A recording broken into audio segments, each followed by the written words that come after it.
spoke with David. He told me all about your adventures in Texas. You've been in contact with David? Well, yes. David and I are friends. We stay in touch.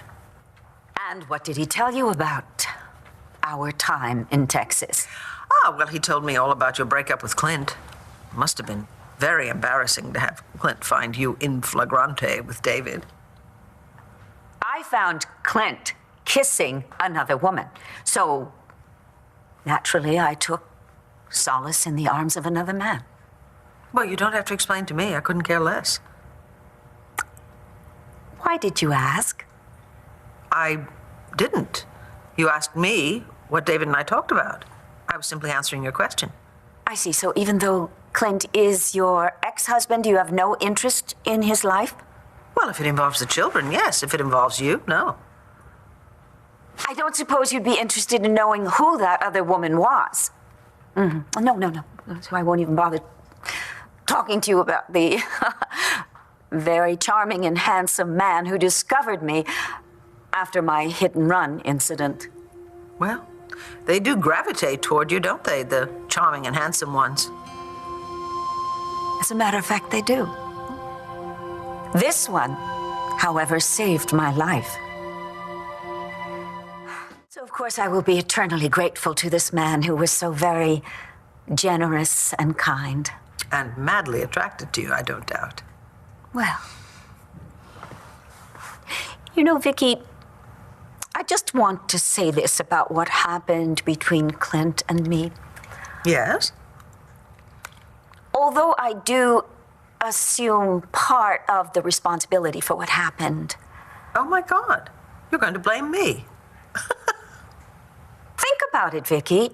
You did the same thing to him when the two of you were married. The same thing? Yes.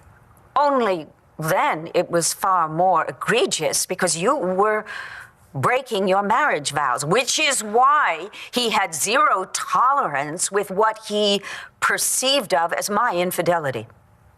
Perceived? Didn't he actually walk in on you and David? Didn't he actually see you two in bed together? It was his inability to listen to reason, to accept the fact that it was his actions that had caused this problem. And that was all attributable to you, Viki. Yes, because of what you did, he just assumes that all women are just as fickle and unstable as you are. Plus ça change, plus c'est la même chose, huh? The more things change, the more they stay the same. My goodness, Paris really has done a lot for your French. How about this one? Honi soit qui mal y pense. Evil to him who evil thinks. So you long to return to a city where, unless I'm missing something, you have no friends or family? I have no intention of abandoning my loved ones. I'm trying very hard not to make the same mistake that you've made, which is to try and run everyone else's life instead of living your own.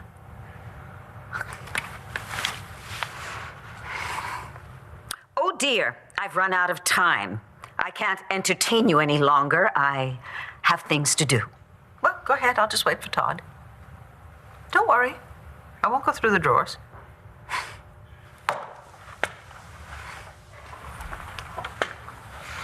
You know, Viki, you have changed. Well, thank you for noticing. But not for the better.